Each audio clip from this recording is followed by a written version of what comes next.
Hey guys, welcome back to another video.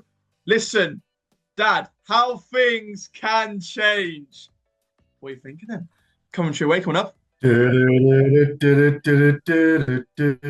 listen, Good Friday, Coventry City, still in the mix. Showtime special. Happy Easter. Come on. Right, because we know we spoke about it last week, but what a result may I just say it was against Watford and a really good team performance. Yeah, it just goes to show, doesn't it? Everyone's clamouring for Mowbray to go and all this, that, and the other. Listen, let's make no mistake, right? Tom Fellows for me and Lancashire with a difference. Just goes to show we did have it in the locker all along. However, it was a nervy finish. I think that, well, you said when we last spoke about possession, isn't it ironic that we didn't have that much possession yet we won? And Tony Mowbray's now done a U-turn, saying that perhaps we should let the opposition have the ball and create more space. I thought it was an excellent performance. I thought that dropping Armstrong was the right thing to do. I just feel that now we're looking all right. Yes, and I think you always said to me, but I'm not selling you the dream, didn't you? And I think now, of course, there's a bit more belief, especially as Coventry drew. Well, to record this on Tuesday, but for Monday, they drew Monday. So that means now for us, Dad, a win there could put us into the playoffs. But coming back to the Watford game, I was really impressed with the team we put out. I thought Lancashire really brought something to the team and Yeah. hoping that realistically he starts more often because I know he ain't got many games left, but I think he really offered something in that game, especially a big man up top we've really been calling out for, haven't we? Yeah, I read something. I forget where it was now, whereby it was quite intriguing. Whereby they had a camera on the players as they come back after the game, going back to the changing rooms, and the only one not upbeat about the win was Armstrong. Yes, I know. I saw that. I think it was I think Albion socials put up and they thought to yourself, hold on a minute. I think you're right there. I saw Armstrong walk past and he didn't really look beep, did he? I know he came on, but what was really interesting, and I'm glad you brought up Armstrong, was when Armstrong came onto the pitch, I personally thought anyway, I just saw the impact of as soon as Lancashire came off, they scored two or 3 minutes later, I want to say. Especially just because the ball's going from Griffiths again. We're trying to play that long ball forward to keep the holder man up top for Lancashire. And we didn't have it because Armstrong's not that man. He's a bit smaller, isn't he? And because of that, there was no person to hold up and keep the ball up there. And that's what we needed. And because of that, a bit of quality. But you got to say that Watford were a really good team. They weren't, on the beach if they what they normally say because they still have something to play for. And they're a really good team. And Tom Cleverley, like I said in the video, and they could have easily scored 2-2, especially in the last minute. And we saw the impact of losing a big striker like Lancashire, or even when DK came on, he brought an impact. When you don't have that up top, it shows, doesn't it? I mean, wouldn't it be incredible? I mean, these dreams that turn into nightmares that you sell me, and I like an idiot, I'll go and buy into them, get all carried away, I can't sleep, and well, anyway, it's what the Albion do to you. But it's interesting what you say though, because you know what, Albion aren't the only team who's struggling to score goals. It's across the board, even in the Premiership, it's like that. So the worry is right to fill that gap. You need an enormous amount of money, but wasn't it lovely to see Hagen get the Player of the Season award last night? Yes, we talk about that. In my opinion, he's fully deserved. I think if I was in the vote, I was in the vote for him, you know what I mean? Because I think he's a standout player. But I think while we're talking on standout players this season, Dad, I'll put a question to you in the fans. Let's say you forget Tom Fellows and you forget Hagen for the awards. What Albion player would you say would be up next? I'll leave you a bit of time to think. Personally, for me, I'd probably straight put. away, it would have to be Granty. I was just about to say that. Yeah, I'd agree with that. Yeah, he's come on leaps and bounds. He seems to be enjoying his football somewhat. Whether or not it's because he may well be in the shop window, but Tony Mowbray is one of his biggest advocates, saying, "Look, he runs, he trains well, he's a good bloke."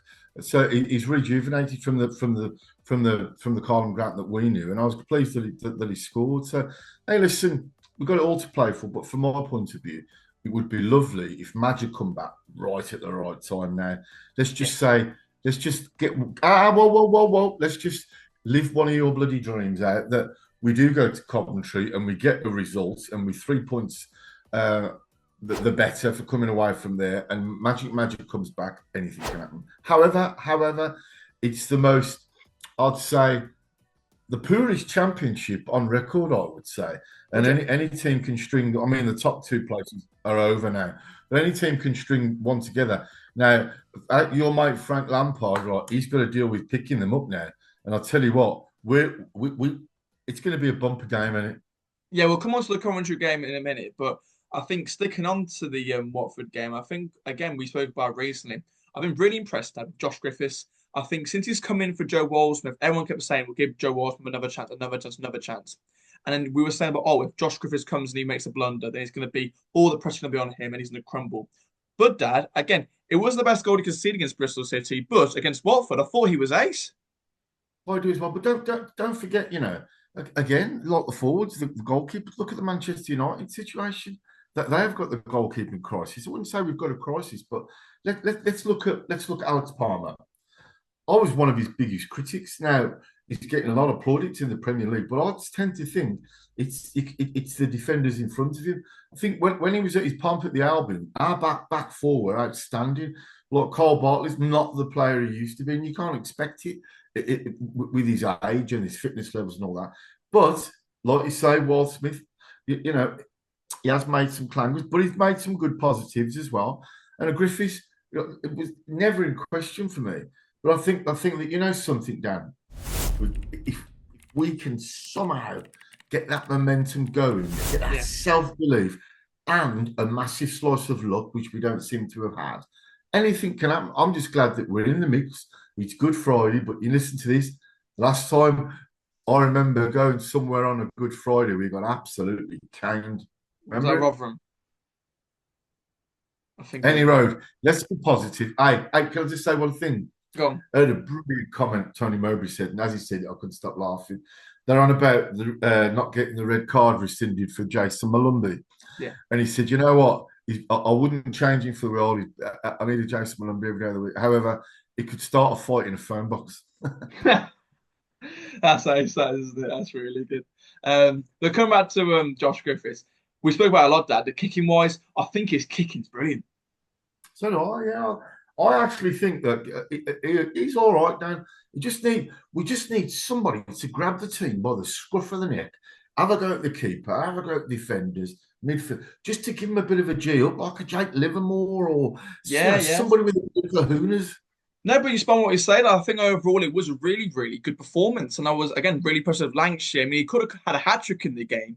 But again, you got to give the props to Carl and Grant. I thought he was excellent throughout the game. Again, I think he realistically was up there fan of the match, especially with his goal and the contributions he made throughout the game. But again, it's nice to see Marky Johnson. I think that's his third goal this season. You haven't seen enough for him scoring goals wise, but he's always that threat on the wing. And because of that, he's dragging players out, having shots on goal, which we need from him more and more often.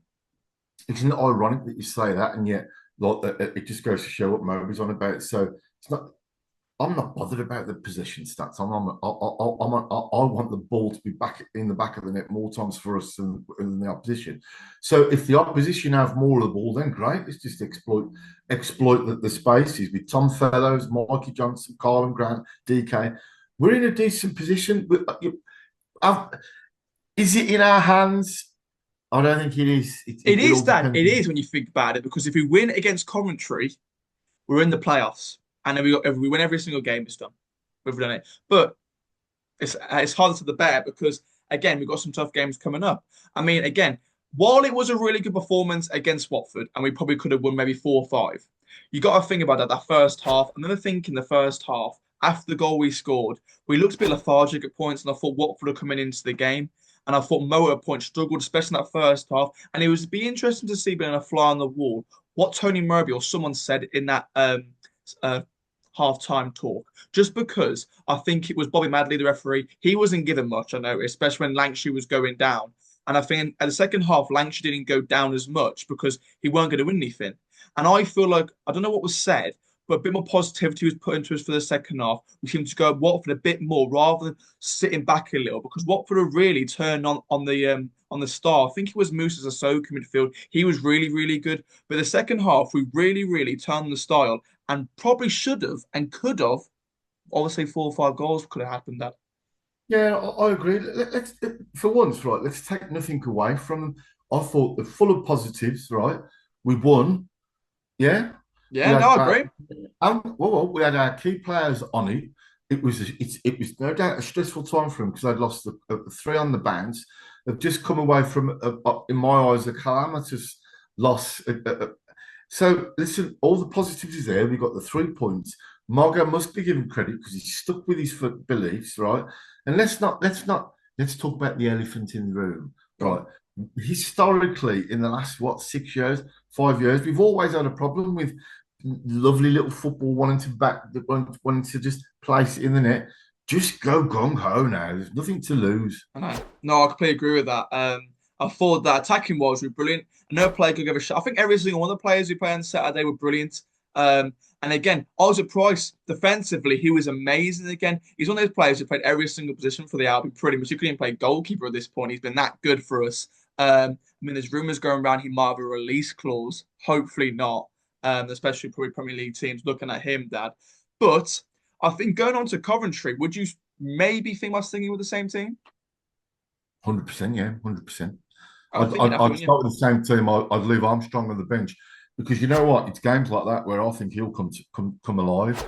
I think that it's going to be an interesting game. I think we're gonna sneak it 2-1, and I think the DK will score. See, it's interesting that because how things can change in the space of a week. When we were against Bristol, we all thought it was over, and I still a bit believe, but inside of not too sure. Now it looks like there's a massive chance on. All we gotta do is play our game, do our stuff, and win these games. But again, anything can happen, and I think that it's interesting. You see, like Albion, for example, saw the butterfly effect, the fact that Palmer went, meaning that we had to bring back Josh Griffiths, all because of Burnley's keeper wasn't that good for them and of course, then Bristol Rovers, they've had to recall their keeper. So it goes on and on and on. For Coventry, for example, this is interesting here, Dad.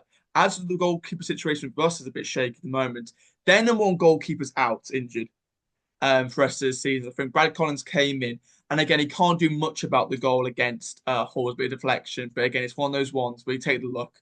And interesting as well, I think Coventry fans getting a bit worried about that. I think Bobby Thomas is out, their big centre half, who's really, really good, loves a last minute goal. I'm not too sure how long he's out for. But saying that, Dad, of course, the worry is I know a certain Brandon Thomas Asante looks to be set to come back for the West Brom game. Let's just hope it doesn't haunt us there. Let's wait and see, won't we? All I know is I'm pleased to be still in the chasing pack. I think listen, there's some freakish results. I mean, look at Plymouth the other night. Sheffield United are wobbling. Leeds have had the little wobble. Frank Lampard, right, hasn't had his wobble recently, has he? He had one last night, and I Mind tell you you, what, I'll be honest, Dad, they didn't play that bad against Hull. They were just I unlucky. know, yeah, So you just I know, never yeah. know, do you? That's why I'll say that my biggest issue with the album would be concentration levels. We could be 3-0 up with 10 minutes to go and we still lose the game. So listen, for once, I'm full of positivity. I'm full of hope, anticipation. I think we've got it in the locker to deliver. It just depends what kind of Albion turn up at Coventry because on the road recently, we've not been so good. I know. I Maybe think it's it's a over. happy. Wait, give me a sec. It might be over 160 days since we last won. So all full of positivity, but we haven't won away since November, and we haven't had two wins back to back. I don't know, I couldn't tell you how long since last year, maybe the after no. Well, put it this way, I will be jumping off my sick bed. I've got to be there because I can't stand it any longer. Whatever pain I'm going through, it won't be anything compared to sitting at home and listening to the result come through again. So I'm going to be there. I'm not going to get in PISS because I can't. But I'll tell you what, Dan. Now your colours to the mast. What's going to be the score? I think it will be a 3-2 win to the boys. I think hopefully, again, they did it in Norwich, but I hope not do it again. I'm hoping it'll be a high scoring game. So I think both teams love to attack, love to score goals, and I think both teams do love to concede goals as well. It'd be really interesting. But I've got to quickly mention that Plymouth. What result that was, by the way, bottom end of the table. Oh yeah, but look. So you got Plymouth doing it, you got Hull doing it. I just think it's incredible. I think it's a fascinating league, but it's no good for the ticker. No, it's not at all. And you got to think about it, Dad. Again, I said to you last week about the dream of, oh, we still got in the locker. You got to think about that. Who have we got rest of the season? You got Coventry, be a tough game. And then you've got Derby, Luton, Cardiff. All three of those teams are in the mix to go down. So there's no easy games for anyone. You got to look at Bristol. They've got to face Leeds still. They've got I Coventry got to face Plymouth away. This league is unbelievable, isn't it? I don't think there is anybody you should underestimate because, as I said, all I said with the championship is at any given day, any team can beat any other team, and it's the beauty of it, isn't it? I'd rather have it now. Would you settle for a 4-4? I don't know. I think we've realistically got to go there and win. But I think looking at it, if we did draw against Coventry, would it be the end of the world? No. But we've got to rely on them to lose, and we can't really bank on that. Even though they have got your Plymouth, your Borough end of the season, we can't rely on that. So now is the time to take it by the scruff of the neck and really win these games when we need to win. From my So opinion, Dad, go on. are you saying that if we lose, it's all over? I wouldn't say, yeah, I would say actually, yeah. If we lose, I Yeah. would say it's all over. Just because, Dad, you got to think about if Borough were to win, if Millwall were to win, they'd go above us. And then you got to think about then Coventry would be what 6 points away from us. Bristol, you don't know how many points they're going to be away from us. So realistically, again, it's a must-win game, biggest game of the season. But who knows what's going to happen? I think you got to stick with at least a big striker up top for this weekend's game. And you know what, Mum, we forgot to talk about Tom Fellows. Oh, but What Dan, a I've said performance he earlier, was. yeah, you know something. Again, Tony Mowbray was saying what this is concerns me though. He said he's a good lad. He never knocks on my door when he's not in the team. Crossed up, he's got something to offer. I just wonder whether his head's been swayed by these talk of the big money moves. There's no doubt about it. He's a game changer, and I'll tell you what, his footballing brain is up. That he can deliver balls in left, right, and centre. No, outstanding for me, Dan. And I'll just think that you know what you mentioned Millwall earlier.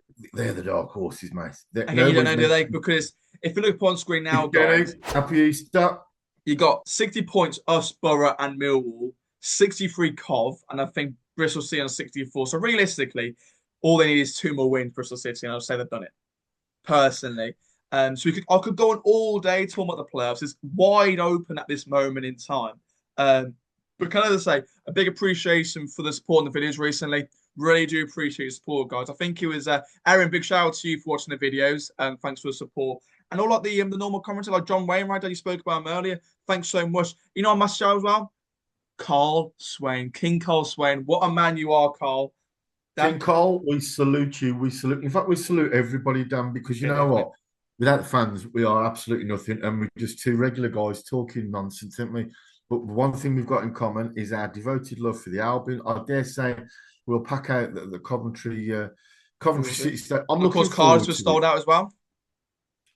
Oh, don't mention Cardiff just yet, Dan, because we never seem to do well at Cardiff. So, will you be at Coventry? Yes, I will, and He I'll will be be looking there, forward to guys. He will seeing. be there. I'll be looking forward to seeing our members of the Albion. Who I have to say, Dan, for an absolute nobody, I'm really taken by the messages of support and good luck and best wishes. It means an awful lot to me, and it just makes me even more. What's the word? Steadfast to do the best we can. And may I say, outstanding performance from you, Dan and Becca, doing what you do. It's ace, absolutely brilliant, mate. Proud of you. Guys, thank you so much as always for watching the preview. Make sure to leave in the comment section down below your prediction for the game. Are the playoffs back on? Who would you start? Leave it all down in the comments. Dan, anything else to say? Yeah, my Easter question quiz would be right in our league. Like we've got the Canaries and the Throstles. Can you tell me just got EFL Championship nicknames of potential birds, animals? It's hilarious, Okay, absolutely then. hilarious. You know, I want also, more than six. okay, then. No, my stat for you, by the way. You do understand that in the table at this moment in time, quickly, that everyone has something to play for. No one is staying in the champion as the moment it stands. If someone could get into the playoffs, all teams could probably go down. It's completely madness at the moment, Dad. And it's anxious April. It is indeed. Guys, thank you so much for watching as always. Make sure to like and subscribe if you can. Dad, what time is it? It's It's showtime! showtime.